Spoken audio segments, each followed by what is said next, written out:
And I made a promise to myself that I wanted to be the mentor or teacher that I could not find when I started out this path that I couldn't find. And that's kind of what I do now.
Welcome back to the I Jupiter podcast. I'm your host, Tom Franklin, and today we have on the wonderful Fire Lotus the Witch to come on and talk with us about all things, witchcraft and alike, and we'll see where the conversation goes. I'm looking forward to it. I hope you guys are looking forward to it as well. If you keep finding yourself coming back to the I Jupiter podcast, please do me a favor, like, subscribe to the channel, leave a little thumbs up, go ahead and write a remark.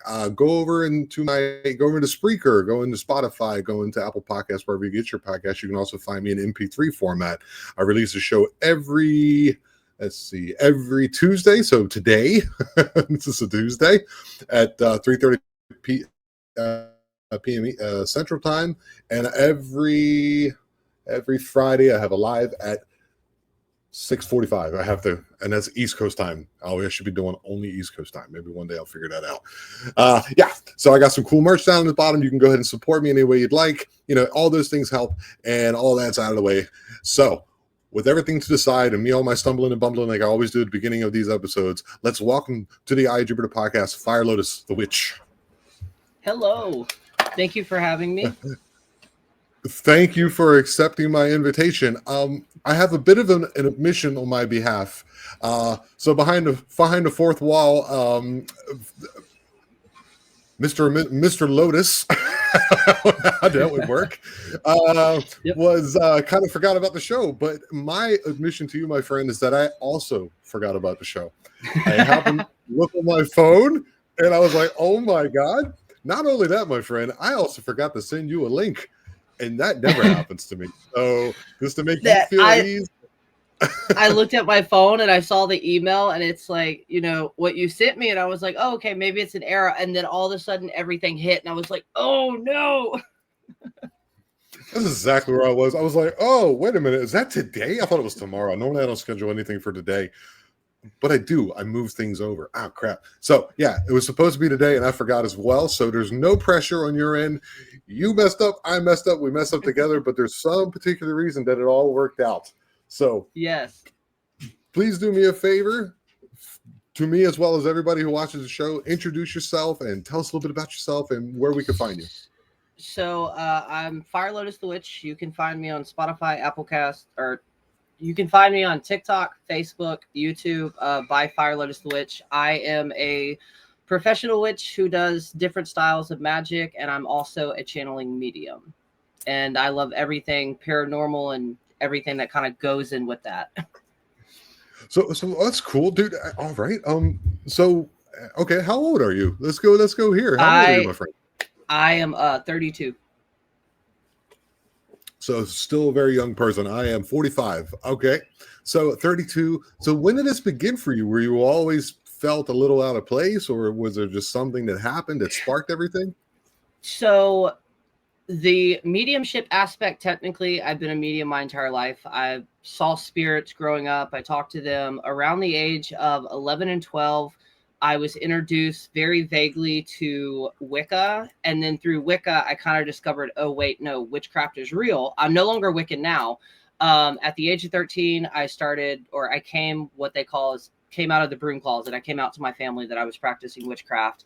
The mediumship. Closet. I've never heard that one. Okay. Yep. The mediumship aspect, I kind of teeter-tottered between it, but it wasn't until I was about 28 into my 30s that I actually finally be like, you know what? I am a medium. This is who I am. I'm walking that path. And then in the process of that, I discovered that I'm also a channeling medium. So the way that I connect to spirits is slightly different. There's different styles of mediums. And then I think I've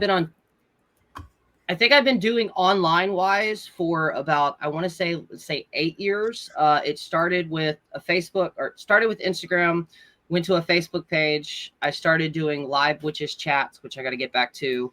That led over into YouTube, and then that went to a podcast, and then eventually I downloaded TikTok, and I kind of center around that just because that's the, you can get more reach of people depending on what you're doing. And yeah, I teach, I mentor, and just kind of talk about all the weird stuff that goes on in the world around us. I think it's awesome and super gratifying to me as a person to meet another person that we don't know each other from bear taking a crap in the woods, but I enjoy the fact that people follow their path, whatever that may be, and if they put a smile on their face like I see on yours since I've known you for 6 minutes and 17 seconds. that makes it this channel all worth the while, because I'm doing what I want to do and being, I guess, an interviewer. Just you mix my musical past with my stand-up, and then you throw that together with podcasting, and this is what comes. And so I mean, how do you help people, or do you help them get through things by doing maybe a different route you're used to? Kind of. So I have services where the mediumship aspect, I really tap into it reading oracle cards. So I offer readings, and then I offer spell work. But outside of that, I do spiritual advisories, and then the type of content that I make, when this kind of fell into my lap, as I had multiple people that I respected in my life, like, hey, you need to start teaching this. And I'm like, no, not ready for that. And it kind of happened. And I made a promise to myself that I wanted to be the mentor or teacher that I could not find when I started out this path that I couldn't find.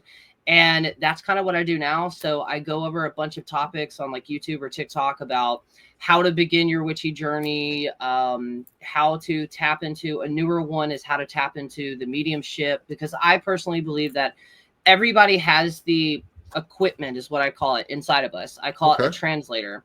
So whether that is called your intuition, that chill that goes over you, spirits and ancestors, your ancestors, everybody's ancestors, they're always around us, but everybody perceives spirit differently. So I kind of help, because I have ADHD, so I'm neurospiciness, and a lot of the teachings out there on witchcraft or typing into your mediumship, it's always about calming the mind and meditating. Somebody with ADHD, it would be almost torture to quiet the mind and kind of focus on one thing. So I basically just kind of talk about what I do and things that have worked for me. I go over books. In my real life, outside of online, I've done, we'll say, cleansings on multiple properties before. I've helped bless places. I've lived at multiple paranormal active locations, and I've kind of been steeped in paranormal in one way, shape, or form my entire life. Wow, it's very interesting. The part you were discussing about how people all have the equipment. You probably hear this a lot, like when somebody passes, they always seem to come in through the dreams. Maybe you can expound upon that a little bit. So for one, when a spirit passes over, depending on how they pass and a lot of other details, it takes time for that spirit to transition over. But with dreams, the best way to describe it is dreams are an in-between. So on a scientific level, when we go to sleep, the whole main reason that we dream is for our subconscious and our consciousness to be able to communicate to one another. They do that by imagery. But it's also an in-between, as in it's kind of, how do I word this? it's kind of a perfect meeting point, because with meditation, with dream works, with you going to sleep, there's a lot of cultures and a lot of other beliefs that you kind of travel outside of your body. And spirits, because spirits are in a way omnipresent, as in they're all around us constantly, but even as a medium, I don't constantly see them. So they kind of like, imagine a very thin layer or a thin filter that here where we're at the living, and then where the dead is. When we dream, it's kind of a shortcut in a way to where they can easily get those messages across. We have a translator, as in some people, some cultures call it the pineal gland. It's part of that. But so when it comes to the psychic senses, right, your clairvoyance, clairaudience, all of those are just your natural senses, but without any filters that the society puts on us. You know, those moments in times where you start getting older and they're like, hey, you need to grow up. You need to get out of your head. In reality, it's kind of placing a bridge between the two. So when we go to sleep, there's nothing there, and they can easily transition over, and it's an easier way for them to contact us. Wow. I love the pineal gland stuff, because that's kind of more of the area I come from. It's the seat of the soul. You get released dimethyltryptamine into your system when like 44 days in the womb, and every night when you're in sleep, it's endogenous. It's the connection to the soul, the spirit, and the other, all in the same time. That's my shit. You know, that's what I love. That's why, you know, the eye, it all has its own little, you know, the marketing on it wasn't intentional. It was kind of like just what I felt, and it kind of came through after, you know, sitting on it for a minute. And I really dig that, man. I find too, with the marketing thing, I find that people who kind of answer to the calling, like with you creating a platform for all of these people to share their experiences, with me, after I came up with the name Fire Lotus the Witch, I learned that there are other things directly connected to that. So I love the fleur-de-lis symbol. And all throughout my life, I was always drawn to it. Well, in certain cultures, the fleur-de-lis is also a symbol of the lotus. So there were a lot of You're well read. You're well read into this stuff. You're really into it, man. That's awesome. I love that. Oh, okay. So my girlfriend's over there eating, and it looks like she's eating ribs. Is that ribs? No, it's not ribs. I don't know what it is. Yeah, so I'm down here in Mexico, dude. Where are you hailing from at the moment? I'm currently in Florida. Okay, so you're gonna be okay. I have another big friend of mine down there who's used to be very part of a very powerful witch coven himself. Didn't know how bad it was. You know, also on the LGBTQ, spectrum there, a great fucking person, and his name is Mark Elliott Foltz. And that guy, that dude, that person, that her is a motherfucker. And do you like help maybe, like, 'cause what he does is, like, for example, he got tested about Austin Lawrence, who does like documentaries about, past lives and stuff, and, ghost adventure, the hunting kind of thing. Adventures probably has a dirty connotation to it, but anyhow, it's not what I meant. And he was like, okay, he got in contact through a friend. So, oh yeah, I know a medium. He also, he can actually, he's, I always say he, but he sent me an audio of the Bell Witch entering him and him channeling the Bell Witch. And yeah, he can go dark, dog. But he's such a being of light. And he was like, if you want to, has a twang to him, I could do that as well for you, and you could ask the Bell Witch questions. And I'm like, no. I'm too afraid of that. No, I'm good. I'll just put your candles out. I'll get your salt. I'll tell you what. No, thank you. Anyway, this guy, he contacts these people. He goes, I'll not tell you where I'm going. Before you get there, you tell me about the location, what's there, what I am to find, and he, no joke, dude, I would say he nails 90% of it. So I guess my question is, like, do you do that as well? Do you help paranormal investigators, like if there's a family member or something like this? I have not tried. I have not been able to do it yet, but I'm looking into it. And the reason I got really excited when you said that and how he works is because with my readings and stuff like that, I do what are called blind readings. So if a person reaches out to me for a reading, I don't want to know any information besides their name. And the only reason I need their name is to call upon their spirit team or their spirits to come forward. Anything else, I don't want to know until after the reading, because then it becomes biased. I already know information about it, and I'm a human. I'm imperfectly perfect like we all are. So if I know certain things that are going on, my brain could be like, oh, well, you know this, you know the best advice, you've lived through this, you can give them this. Versus where I just go into it with a name and I'm like, all right, Oh spirit team, yeah, step forward. like that crossing over show, that whatever Yep. that was. Yeah, you're doing the opposite of it. Maybe, I Yep. mean, it's up to you, of course. It's up to you, of course. Maybe during the course of the show, you could do a blind reading on me. I won't tell you anything, and just to show people what you do. Or maybe you could tell, you don't have to, but, it's up to you. Or you can maybe tell about, like, an instance that, of course you would exclude names, we're a professional in locations and all that, but like where something was very dramatic that came to you and you were able to help a family. Okay. I also may be interested in reading you, because when you were talking, I have a notebook here. One of the things that I do in these is like kind of dawdle. And right off that, I had like kind of scribble. Yeah, doodle. We say doodle. Yeah, doodle. Right off that, I wrote down grandfather. So I don't know if your grandfather has passed over or not. I don't. It's up to you. But for some reason, he stepped forward. Which I don't normally do these like this. And he hasn't said anything to me or anything like that. It's just I wrote down grandfather. So that does mean that you have what I call a spirit team around you. Okay. Well, I don't want to give you any more information about them. So we're gonna put you through the test a little bit if you'd like, not to, like, discredit you or anything. I'll work with you. You know what I mean? But that was cool. Yeah. Okay. I don't know. However you want to continue. It's kind of the ball's in your court. If we can, let's kind of continue with like the normal questions and stuff absolutely. like that. And if anything pops through, I'll just randomly say, "Hey, I have something." Perfect. And again, I don't normally do this. Even when I do my readings, I'm not like face to face with somebody. I just have their name and I record it on a YouTube video.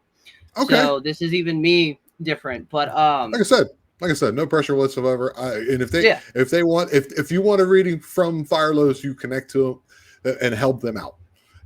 Again, because you seem to be. I do like the like the cold call kind of entrance into the whole situation. You kind of goes, it's here. This is what's going on, and boom, boom, boom, and see what is for you and what is not. Because Mark has done the same to me. He's told me they've reached out to me and want me to tell you that you're going through some shit right now. Everything's going to be fine. Just keep doing what you're doing. It is the right thing. And I go, could you give me some more details? He goes, nope, and goes by, because that's him. That's how he rolls.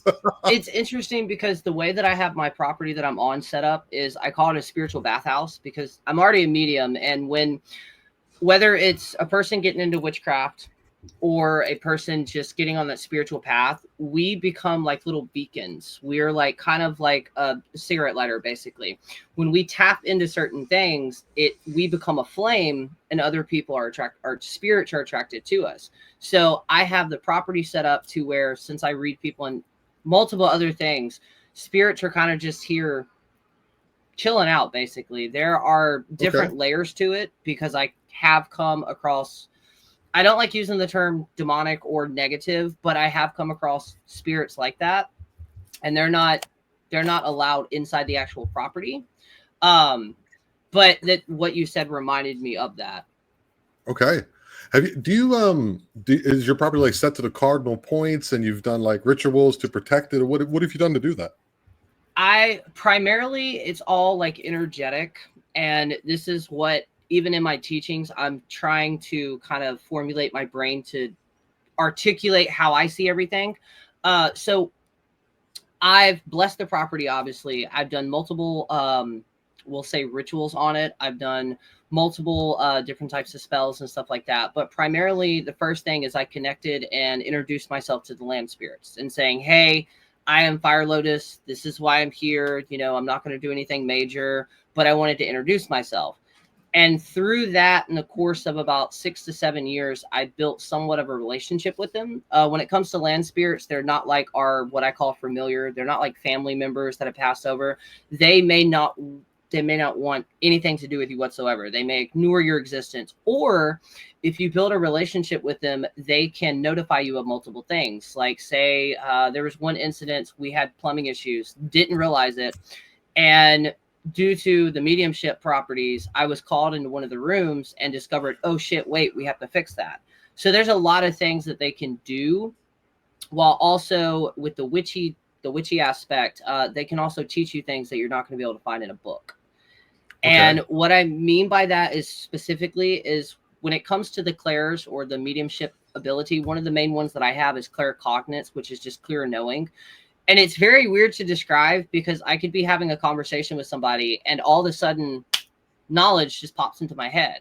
The prime example of that, and the first time my father-in-law, he's a devout Christian, but since I've been in the family, he's completely changed the way that he looks at things. And we're at a family gathering in an older property that I used to live on when I first moved down here. It was extremely haunted. The most paranormal active property that I've probably ever lived on. There was a little bit of everything. His mother, the person that I'm with, my partner, their mother passed away when they were younger at age 13. We were at this family gathering and we were having a conversation, and I mentioned that why didn't you ever do the thing that your latest wife, the one who passed away, wanted to do? And he's like, what are you talking about? And when I stepped on the property that I'm talking about, the older property, I used to see in the driveway, there was this huge, like, it almost reminds me of like a Texas landscape where there's like stones and this huge boulder. And then there were multiple like animal skeletons, like a longhorn skeleton, an alligator skull. And then there were rose bushes in between it that was busting with life.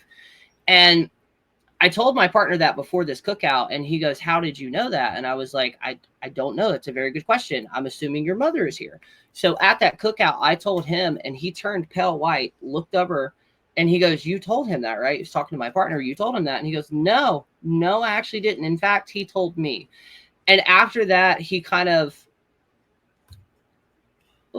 it was that weird random moment where,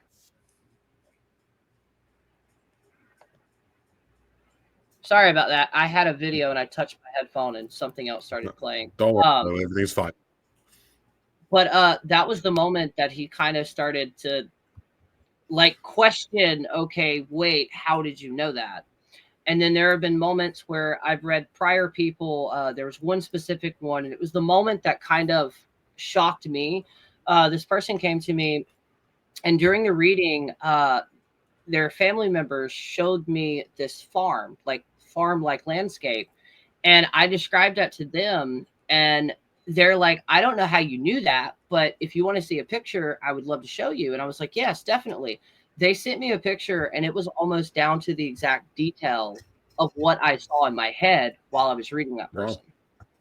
Wow, I think Magical's are starting to do that too. Magical Journey, my buddy Daniel Cahoon, who's a Green Witch, pagan Christian Green Witch. He's another iteration of whatever this is, whatever it means to be human.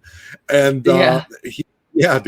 And he's like he's just describing like this scene of where someone was taken. Like he was like, oh yeah, this is here, that's there. There's these these pillars, this porch and everything. And they were like, yeah, and he did that. I think you might correct me, Daniel, if I'm wrong, you can tell me, but he did that on the spot, live on his podcast, and they were blown away, dude. So and Mark's the same way. He's like, there's a big headstone, there's 3 here that are unmarked. They went up there with ground painting training radar, dude.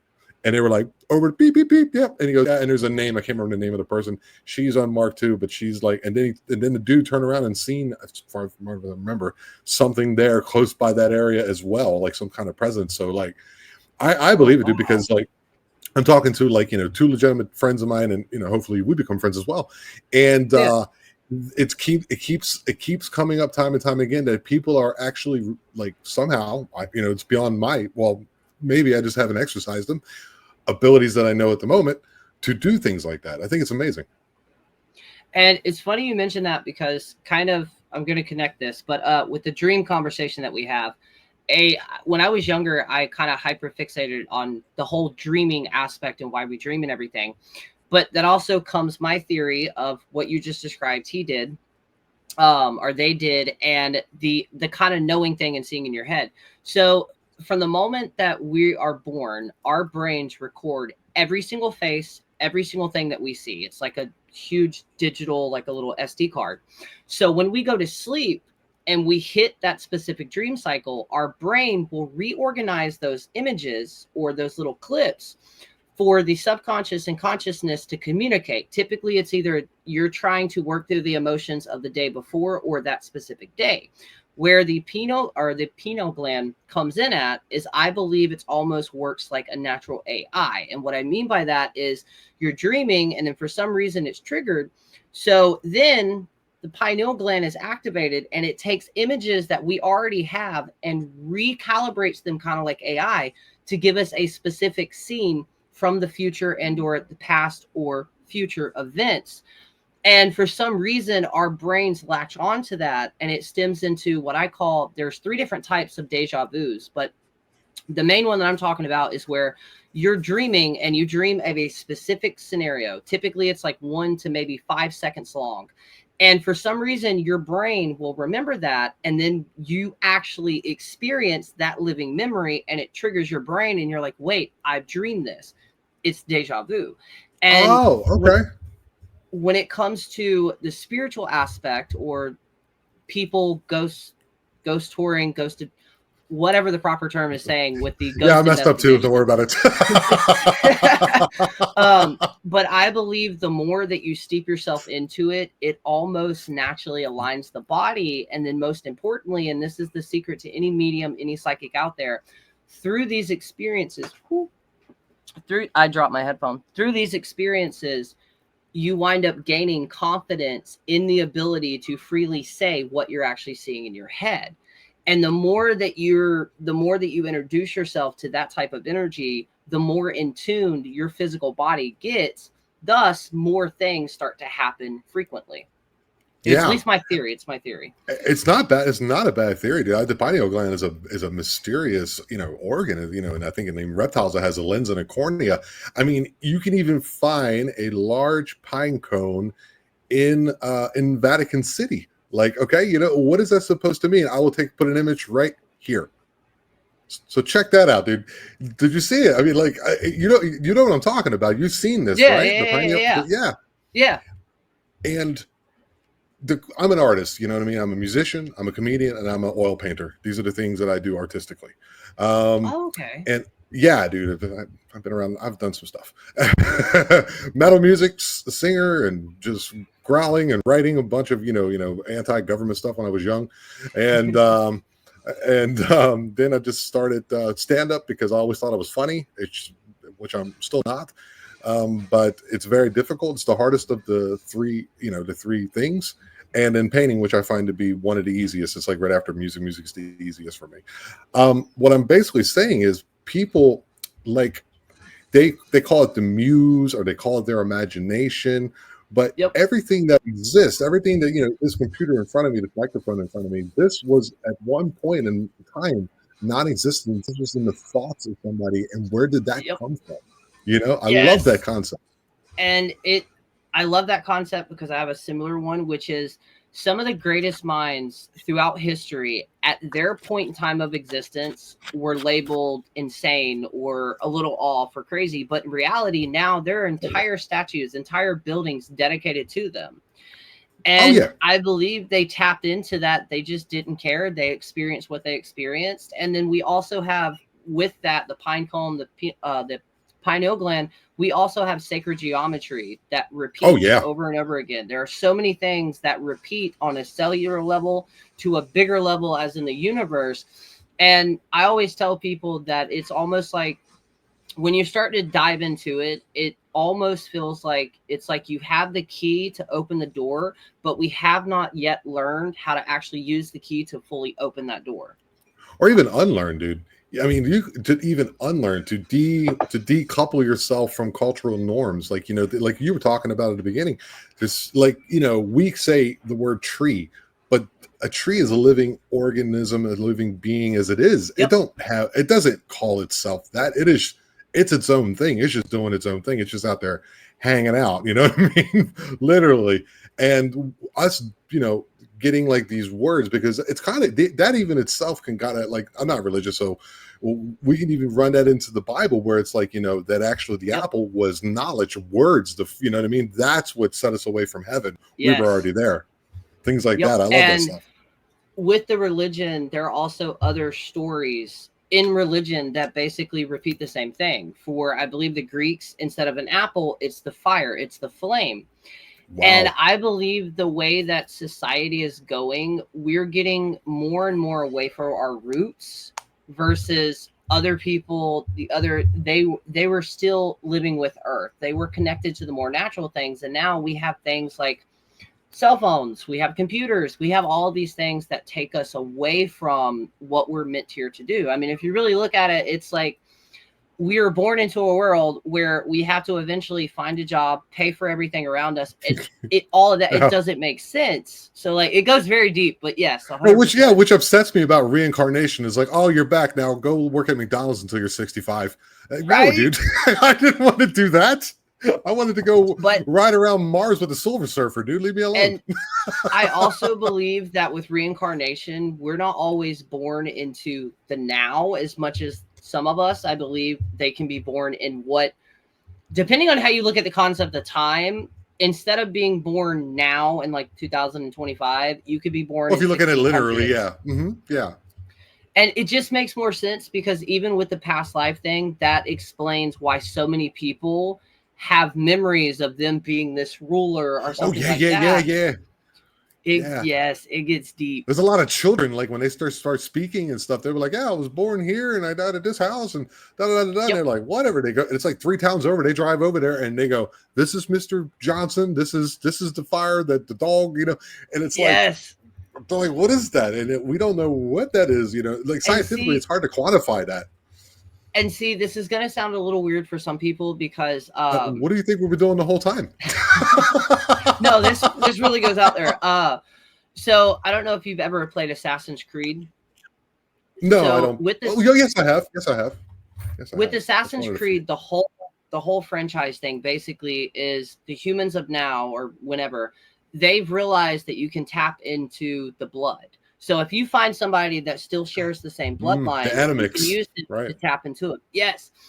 I believe to a degree that is true with us now, which means because psychologically and more deeper than that, there are certain studies that kind of say that certain things are literally passed down genetically with us, including survival skills. Like if you had someone who went through a very traumatic time in history, their great-great-grandchildren that are born still share similar things.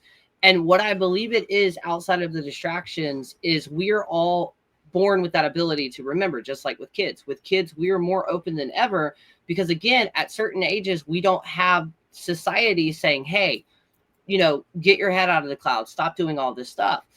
But as we get older, we start to lose that. It's just like our imagination. Your imagination and the psychic abilities and what everything you can experience go hand in hand.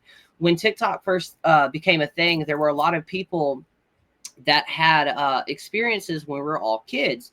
And at that point in time, up until somebody made a video about this, we all thought that we just experienced levitation, other weird things like when you were a kid and you were on a school bus and there was always like this either giant dog or this long-legged man that would chase behind the bus at certain times during the day. Everybody thought that, you know, we were all making it up. And then people made videos and everybody was like, no, wait, I experienced that too. With me, it was more like a dog and the sun started to go down. It wasn't like 12 o'clock you could see it, but it was more of a shadow. It was like a shadow dog, and it was like he was constantly chasing the bus. Okay. That kind of goes into like even like the Mandela effect, where we all have like this collective like conscious like concept of something, you know, like Ed McMahon not being a pup. That's big. I'm an older guy, so I'm 45. I remember this. I remember seeing him going up to people's houses with the check, being on Johnny Carson, all this stuff. Yes. I don't remember being whatever they call it. And then the other one for me is the Volkswagen symbol. For me, it's always been together, and now it's always been divided. And it's like, and with the it's check, so silly. The guy with the check, the something house thing where like if you'd randomly win, you'd get this giant check. Yeah, and then, the Publishers Clearinghouse. Yeah. Yes, Publishers Clearinghouse, and then there was Fruit of the Loom. It had a cornucopia. With cornucopia, yes. Yes. It did. And then all of a sudden it's like, no. And I'm like, no, it did. It had a friggin' A-Team van was all black with a red stripe. No, now it has a silver top. Red stripe, black bottom. Since when, dude? Exactly. And the way that I look at things like this with like conspiracy theories or whatever, it's like somebody saying, oh no, there are no aliens, they don't exist. Why? We are not the most intelligent species that are out in a universe that just goes on and on and on. There's no way we could be. So it makes sense. It's just like some people believe that humans are civilization itself. The history that we know of it is a lie. And I fully believe that. We're finding evidence every day that completely disproves, as in we were way older and more advanced than yeah, dude, that's my shit. Modern time tells us. And when I was younger, I wanted to get into archaeology because I was like, yes, I want to be an Indiana Jones. And then I realized that in certain sectors of it, there's like one like book, if you would, of this is how the human timeline is, and you can't go outside of that. And I'm like, well, that takes the fun away from like discovering something new. They did that with the Clovis first stuff. They did it like, oh, it's Clovis first, and then they dug down another couple meters and found another one where they were cracking like mammoth bones. They're like, well, you can't. The same thing that just happened with the pyramids. What they just found underneath the Great Pyramids. I've been keeping up with that very closely. The dude's on Rogan. Yeah, he's on Rogan. Oh, blah, blah, blah, blah, blah, blah. And it's just like you sound. You know what I mean? That was when I knew that like I had a problem with science, and then COVID came, and that's a whole nother thing. But like, I knew that like Egyptologists, where they say you can't come and do any type of like scientific studies on this stuff, and you're just like, well, you're like, what are you hiding? I mean, yeah, there's something to be hidden if you're telling me, And so we were like, okay, we'll just do it from space. Yep. And then here in, I think, close to Michigan, that area, they recently found human footprints that theoretically predate what we believe the first person to walk in that area was. And I'm just like, how can we start finding all this evidence and continuously find it? But all the scientists, all the important people are like, no, that's fake. That's pseudo. They opened Pandora's box, dude. They opened Pandora's box, and that's why they're trying to shut down free speech. Even platforms like YouTube, like this is going to go on, and others, you can't say certain words, and it's like, okay, there's certain things you don't talk about. Of course, you don't talk about the big R word. The big R word. You don't hate nobody. Oh, that's fine. Yep. But you should be able to say, like that someone got offed by using the word that starts with a K. But no, you can't say that either now. And it's kind of like not even on the list. And you're like, well, so now every time someone says that, I got to go, okay. Mark minute, 12:52. He said that, and it's ridiculous. So they've opened the box. I do think the dead internet is a thing. If it just keeps repeating after you go past like the first 3 pages, they're trying to quell it any way they can, and hopefully, this underground movement of people like yourself, I, and many others. This stuff kind of comes to light, but it makes people think a little bit more than what they've been taught in school, which is just Rockefeller stuff that they just try to get you ready for the work day. And it's interesting you say that because of 2 recent things that have happened. So not to get off on this subject, but let's go where we're going, man. The new Google AI that they've created. So a few years ago, right before that, way before this, when they first came out with Google Earth, to where you could go in it turns your entire screen and you could like view multiple places, you can view space and stuff like that. There were a few people that was their recognition. Okay, we're fully in a simulation right now. We're repeating that all over again because now with the AI that they have, that Google has, it's making people believe that we are fully in a simulation. And the reason I bring it up is because multiple people have always stated that the history always repeats itself over and over and over again. If that's true, COVID would basically be the equivalent in human history of the plague. At least the first 2 years would be the bubonic plague, because what did everybody do for the first time, and sometimes their entire lifetime? They had no other choice but to stay at home and explore things that you would never be able to explore again. It's a good go for it, buddy. Go for it. I'm loving this. I'm loving it. It's like the it's like the modern day Renaissance.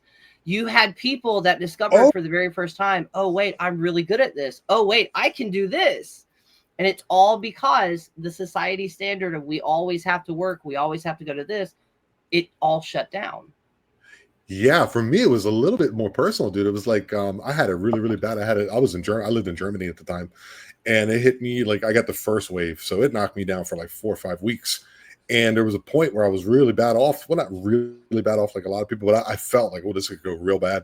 And the acceptance of my demise, you know what I mean? Like that acceptance, like, Yeah. you know, this may be it. You know what I mean? And then Yeah. coming out of the other side of that, like was also like a renaissance for me in my life. And that's one of the reasons, I mean, that I moved to Mexico. You know, they were like, you got to take this. And I'm like, no, I don't. And Yep. me and my ex-wife moved down here and bought some land out in the woods. And, you know, if it happens again, I'm okay. And, you know, I'm scratching, but you know what I mean? At least I'm free. Yeah. You know what I mean? I'm free, dude. Yep. And what's weird about COVID is like my partner, he used to work in landscape. So like he was all around people all the time. He got COVID twice. I never got it. I don't know why, but I never got it. And that fascinates me because I'm like, I took care of him. I want, like, there's so much about COVID and everything that fascinates me so much because I'm just like, there's so much here, but yet a lot of people don't want to talk about it. And then especially, well, it's like, go ahead.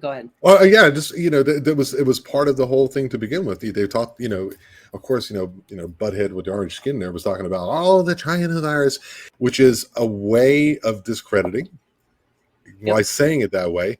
Remember, you couldn't say it came out of China because that was considered, you know, racist. They would say, go down to Chinatown. And then the propaganda came out of China with all the, you know, the people falling like flies on the streets. And then they only went to 86,000. And they think now it's probably more like 200, 300,000. There's so many lies and deceits around that. But I think the most affecting is on the children. And, you know, like children that are like, my daughter was 3 and me and my ex-wife were very adamant about not wearing masks. We would fight every tooth and nail everywhere we could to not do that. So, because in the way the children are affected is because of the social aspects of not meeting other children, being able to play. And probably the worst part is not being able to recognize facial expressions. They try to take our, like, the auras, because the part of your face is connected to the soul through the eyes, and it's like all there. And it's like they took that from you, and in your distance and all that. It was a psychological effort as well as it was some other type of controlling method that they were trying to do. And with taking things away, computers and cell phones do the exact same thing because, again, I was born in the 90s. So like we all remember what life was like before the internet. We could, and it reminds me of an interview that I've done with somebody, but they call it the great blessing and the great curse, which is technology, because to a degree, we have the modern day interpretation of having the Akasha records at our fingertips. Any knowledge you need, you can find it on the internet. But as a species that's never really had it that we're aware of, we don't know how to properly use it. And now cell phones, it's basically an extension of us. We get to personalize it to the point where, like, if you leave your phone and you leave the house and you leave it at home, you'll randomly get that like sensation that it buzzed or something like that in your pocket. It literally is an extension of us. And I think that's one of the main reasons that stuff has gotten weird. And then society is like, hey, we need to go full on into AI. No, we don't. We need to go back to the roots a little. We need to make sure we can live off the land and all of that. You ever heard a song by a band called Perfect Circle called Disillusioned? It's one of the most beautiful songs I've ever heard. You have? No, I haven't, but I'm going to write it down and look it up. Okay, yeah. One of my favorite, you know, Tool, the band Tool, I'm sure. Yeah. Okay, so the singer of that, he has 2 other things. One is Pussifer and one's called A Perfect Circle. And Pussifer listened to Grand Canyon. That's another one, Grand Canyon. Great song. Okay. But that song is essentially, guys, it's about like the separation of, like, you know, it's a dopamine hit, being connected to this thing at all times. And there's a part where it's the chorus, but it slows down to this piano roll. It's gorgeous. I don't know how they composed it so beautifully. One of my favorite songs ever. And it's just like, time to put this silicone session down, take a look around, find our way into silence, lie supine away with our back to the grounds, this and reconnect to the resonance now. You were never an island. It's fucking, oh wow. It's like, let's go. Yeah. this is like, it came out during that time, during the whole COVID thing, to kind of make that connection. And it's exactly the message I needed to hear. And, I started like, taking my shoes off and grounding myself. And I was always in the forest. I used to live right next to the forest in Germany. I love the forest. I'm always in the forest when possible. And it was just what I needed at the time. And like, maybe you guys need that this time. You feel this, what Lotus is trying to say is this disconnection from the biology. And like, now we're like infusing it in this, like, what's the word I'm looking for? Like a cyborg type thing where we're half electronics. I mean, that's even what glasses are to an extent. It's like, to make you see better, that we put in, it's like robotic almost. And it's important to get back to that. What would you suggest to people to get back there, to find that peace, to find that center, to get grounded back to Mother Nature all that? I would suggest, so for one, I came up with this concept. So like, you can take this concept and work it to what you do. I'm an amateur photographer, and my partner went through a specific type of journey. And during that journey, I needed something to kind of pull me away and kind of ground myself. And through that, I decided that I was going to basically take at least 5 pictures a day. So create something to where it gets you outside, whether that is just sitting out on your front porch, because I have agoraphobia. So me leaving my house, it's a huge deal. But with my yard, I'm cool with. But to try to get yourself out and to unplug and to turn it off, whether that's reading a book, whether that's just going outside and just sitting down and just connecting with the world around us. The one thing that hasn't really changed as much as society has, it's the bugs, it's the crickets, it's the leaves, it's the air. And if anybody doesn't believe this and you need to go research it, you totally can. You going camping for 3 nights and sleeping on the ground, it will completely not reorganize, but kind of rebalance out the eternal clocks that we all have in us. When people work in the soil as farmers, you messing around on a chemical level, it releases endorphins inside of us. So if you're feeling like your ADHD or your mind's constantly racing and it's just all too much, just like in COVID, where we just cut everything off because breaking news, go outside, whether that's sitting, whether that's having a small area where you can grow a single plant, talk to that plant and just reconnect with nature. And I'm telling you, it will completely change your entire world. Absolutely, man. I couldn't have said it better. It is, you find a hobby that you enjoy, like something that's really hard, like learning a new language. I mean, I speak German, but I'm in the process of learning Spanish. So it's very hard. Find something that's difficult to do, and anything that's really worth doing is difficult to do. That helps. Yep. Be physical. Be physical outside. Yeah. Kick your butt. Because you can't separate the body and the mind are like a bipartisan thing where they both have to work in synchronicity.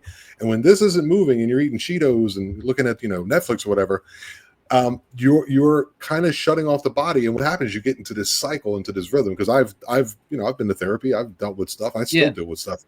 Help me out, U.S. Army. I put my paperwork in. It's been a year and a half. Anyhow, but it does help. I work a lot of physical labor here. Like if I'm upset and my guy gives me some work sometimes, calls me, hey man, when you want to dig some holes, I'm like, let's go. And it feels good. Even, being 107 a day. Oh yeah. We haven't here in Florida, we haven't got that high, but oh yeah. I'm right across the pond from you. I'm on the Yucatan Peninsula, dude. Yeah. Oh shit. Okay. Yeah, dude. I'm down here in the dark witch country, Dad. Like the old Mayan blood, Mesoamerican. Yeah. The ritual sacrifice and running over. Every 2 seconds in the woods you find, Mayan ruins, which is for real, dude. I honestly, I wouldn't even know.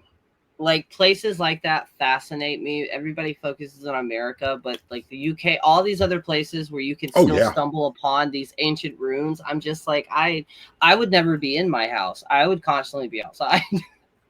Yeah, it's hot, dude. But it's the people who are awesome. They're different, man. They're different. They're more family oriented. It's really cool. It's a really cool place to be. It's also a little bit like unnerving, especially when I first got here, man. I tried to drive from the airport to the hotel. And that drive, man, they were like, yeah, just go. And I'm like, where's the traffic lights? Why is there motorcycles passing me on all sides? And I look like and now I'm like, I just spin the wheel and I move out through traffic, but it's been quite a journey for me, man. And the journey is not only outside, guys. I mean, like, it can help you sometimes, throw your, what do you think about this, Lotus? Like, you have a daily routine that you do, you do this, you scratch your butt, you drink your coffee, you go take a shower, throw that in reverse, splash water in your face, look in the mirror and say, you are the whatever, the main character in the story that is yours, and love everyone. Do that. Say that to yourself about 10 times. Self-affirmation. With structure and routine, sometimes we repeat it so much that we become a groundhog where we're just repeating the same thing over and over again. Oh, yeah. Bill Murray. That throws us into a funk or a rut. You got to break out of that, completely break out of that and just do something different. And I promise you, the adventures, they're out there. Oh, what do you think is waiting for you the farther you go into this? Are you gonna like, break this stigmatism of like, because people always think of like, witches and things like that. They always think of this like warlock, witch. I watched a really awesome, actually great witch movie. It was really dark and sick and twisted, but I enjoyed it. But it's not only that; it's something else. It's like, Wiccan is more of a religion-based thing with mana and all this. Yeah, I know a little bit about it. Never got too much into it because it just didn't interest me as much. But how do we break the stigmatism of that? People for one tapping into energy. That you asked this question. So sure. For one, with Hollywood has ruined so much stuff, because if you watch all these movies and shows to a degree and you think you're going to experience that, trust me, I grew up watching Charmed, and I thought at the age of 14 I was going to have demons pop in. I'm going to have to throw glass at them and potions. None of that stuff happens. But The Craft, dude, The Craft. That was my shit. Yes. Oh my God. Yes. It's a great movie, though. It's a great movie, though. But with online, especially in the witchy community, you're going to come across what I call the witchy expert. Nobody's an expert in witchcraft. Secondly, they focus on witch so much, but when it comes to actually practicing and getting into it, it's the craft, because every witch is going to be different. There is no one book that says, okay, you have to do all of this to be a witch. Anybody can be a witch as long as you put the time, energy, and effort into it. It does take repetitiveness, because again, we can read as much as we can, but then you have to take that application or that knowledge and then apply that into your waking life. And with me, I practice different styles of magic is what I call it. I practice conjure, Appalachian folk magic, a little bit of death magic, and then my own spin of it, because I've been in witchcraft, I think 21, 22, 23 years total. So there's a lot of the times that I've kind of went completely back to the drawing board. I've went back to the beginner book and be like, all right, I need to restart. But most importantly, if you're coming from this in a religious aspect, you need to kind of in some degree work on the religious trauma that you experienced, and or the kind of unlearning all of the things that you learned in that, and then go about it. And the reason I say look that at it a different way. Maybe even look at it a different way. Look at it a different way, because we're talking about the pine cone and the Vatican and things like that. It just realize, like, even like the original concept of the word Jesus is the magic mushroom with God's semen on top. If you Mark Allegro, I can't think of his middle name, but the mushroom and the Holy Cross. Like there is a lot to the history of Christianity that kind of leans, sadly enough, for people who are really devout, I don't mean to harm anybody, in that direction. And the way that I look at that, religion in general, is Jesus, he was a teacher. I believe all religions have truths in them, but there is no one set religion that has all of those truths. It's up for us to discover those truths. How would you even write that down, though? You understand what I'm saying? You understand what I'm saying? I don't mean to cut you off. Like, say you have this. Okay, if you were to take a psychedelic experience, which I have, they are very powerful and they're not for everyone. And I'm not suggesting that you do it, but if you were to look into it very heavily and get a very, very close friend to be with you and help you along the way, someone who's experienced, preferably. But if you have that experience, how do you write that down? You would write it down in folklore and feed it through, like, that's the time. Legends and lores. Yeah, and I think he was a philosopher. I think he was just a cool dude. Love thy neighbor, bro. Yep. love your enemies, you know what I mean? Like, Yeah. and it's just kind of what we would consider like a hippie, which is some people might seem as being, mean, but I'm not trying to be mean. What I'm saying is like, try to look at it in a different way, maybe not unlearn, just kind of relearn it. Yeah, and more than also with that, a different perspective. Like imagine if you had a set of glasses you could put on during your research that would completely change things just a little bit to see the different pictures. It's like art, abstract art. Everybody is going to see something differently, but the person who painted it is going to see that one story or multiple stories. It all is in the eye of the beholder. And when it comes to witchcraft, yes, there's this word that a lot of witches use, or some witches use, which is called gatekeeping, which is, hey, you don't need to know this right now. There's a lot of that, but at the same time, before you deep dive into witchcraft, depending on what you're doing, if you're doing basic spells to get more money, to get a job, you're fine. But if you're going out and you're trying to consort with spirits, or you're trying to summon something that is old, you need to be able to read and or sense the energy that you're calling in, because if not, that's the story of a person left religion or some other thing and they got into witchcraft and they didn't do the proper research. They summoned something, but they couldn't sense that they actually summoned it. Their lives got a little chaotic and they blame witchcraft. It's not witchcraft. Right. Everybody has the ability to do it. Our entire body, everybody on earth has the same compounds that the entire universe is made of. We're made of stars. There you go. There you go, know buddy. that we can, and I look at witchcraft as it is the ability to learn how to manipulate the ions and particles that make up our world. We're not fully manipulating them. We're just nudging them to get a more desired outcome, but you have to be able to sense those outcomes and sense that energy that you're tapping into. Anybody has it, and we've all had those moments. The gut instinct, your intuition, where you're like, you know what? I'm not going to go in today. I have a weird feeling. And then there was a disaster. That was the unknown. Yeah. Two things, like the witch is, hopefully I can remember the second one because I just had it. But the word witch has a connotation to it. It's kind of like the word, pretty funny that the word connotation is in there as well. But it has a connotation to it, like the word detention has this feeling to it. So it's like in your mind as a word. It could be seen another way, just like the word God has a thing to it that people, some people who've seen the worst parts of humanity when they use the worst parts of religion to do awful things, and then you see the beauty in it as well. But the question I would like to pose to you, being who you are and the experiences that you've had in your life and the things that you study and practice and help other people with, what would be your definition of God? So my definition, that's actually a really good question. My definition of God would be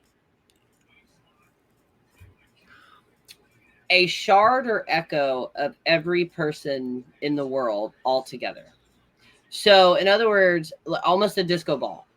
So except for their shards. So it's like, imagine one structure, or we'll say a tree, and that tree has shattered. Each shatter is a single piece of what makes up a soul. So I believe to a degree, certain souls, and you may hear the term, oh, you're an old soul.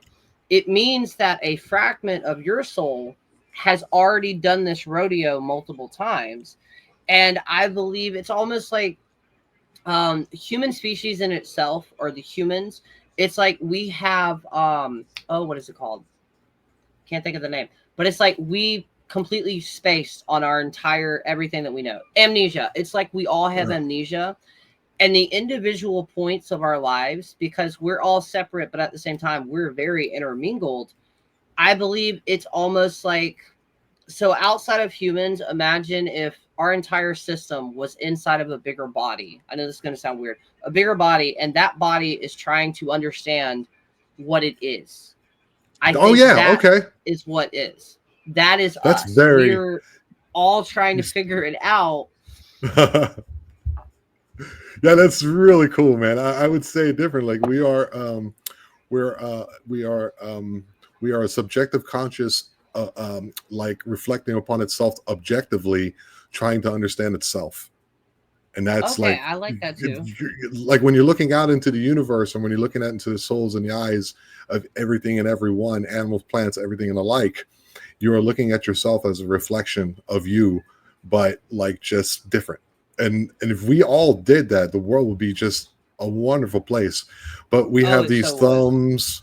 We have these thumbs, and we like to make mechanical parts and shit. We like to do weird stuff. Also, I don't understand this. We're the only species that, yes, we have this knowledge, so we like to create things that could completely wipe us off the face of the earth. I don't understand that. I'm just like, just because but we could doesn't mean we should. But there's one more thing that I definitely want to make sure that people understand. For years, like I was caught up in that, like, you're a bad human. You're like a feeder. You shouldn't have children. It's like it's in this background that you have no value. You know what I mean? We're just a speck of dust floating through space. And but the beauty is to me that there is that speck of dust, dude. Yep. You know what I mean? And that life doesn't happen to you, it happens for you. Exactly. And the way that I look at that, and one thing that completely changed the way that I see the world, which is, yes, we are the living, we're experiencing this chapter, but at the same time, there are people before you that in some way, shape, or form, you're an extension of. So, like, true enough, we may not understand the lives that we live. Like, I've been through a lot of shit, but it also made me who I am today. And if I didn't experience all of that, I would not be the person that I am, but I also wouldn't be able to help as many people as I can. So do I understand the whole thing? No, it's chaos. It's perfection. It's chaos. It's everything. That's the all beauty. at once. Yep. That's the beauty. Like if you were to think of a reality or something, if you were just to try to think of it, it couldn't be crazier than the one that you are currently in. Personally, yep, it's impossible. Another thing I found. Okay, sure, please. No, go ahead. You please add on to it because I was going to change it over to the next thing. I just wanted to say with witchcraft, a stigmatism behind it. Oh, we're bad. Blah, blah. There is no bad. There is no evil. It's nature, loving and cruel. It's intention. It depends on the person. Exactly. It is intention. I wanted to highlight that because some people believe that witchcraft is just intention. It's not. It's a little bit more. But with this aspect, it is just the intention of the person. Nobody is evil. Yes, there are evil people out there, but they choose to become evil to a degree. Well, we all have that within us. We all have that within us. Yes. You have that's like it's like the old cartoons with the two little devils. One's white. Well, the devil's red, and he's in your left ear. Very important, guys. And then the white one's on the right shoulder, and they're like, "Don't do that. Oh, you're bad." It's kind of like that, and everyone has that in their head. And for the most part, we choose to do the good thing, but there's people who just don't have that ability sometimes. But yeah. So before I get you up out of here, my friend, this has been an incredible conversation. Something that you sparked in my mind that made me want to ask you what your thoughts were on it that just came to me is that the ideal witchcraft and what they're doing and manipulating the environment through ions, through the the material world or the antimaterial or whatever, the ether, all these kind of things to give it a little more sciencey middle there. But if you go, that's like more Western style, and Eastern style is a little bit more like your monks and your Buddhists and your people who can like disappear when they meditate and go into these deep, meditation practices where they connect to themselves and others.